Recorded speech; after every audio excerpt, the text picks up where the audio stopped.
অন্ধকার রাত, ঘুমন্ত গ্রাম, বাতাসে শুধু শুনতে পাওয়া যায় ঝিঝি পোকার ডাক।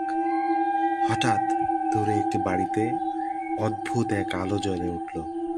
স্থানীয়দের মনে ভয়, কারণ সেই বাড়িটি বহু বছর ধরে জনশূন্য।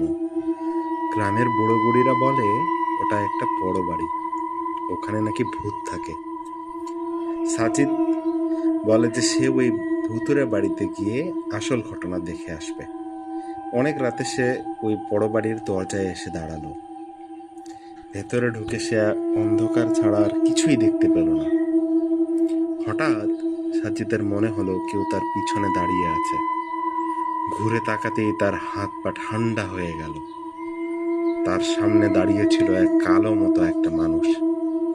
সে প্রচন্ড ভয় পেল এবং সে দৌড়ে পালাতে যাবে, এমন সময় কি মনে করে একটু সামনে এগিয়ে গেল।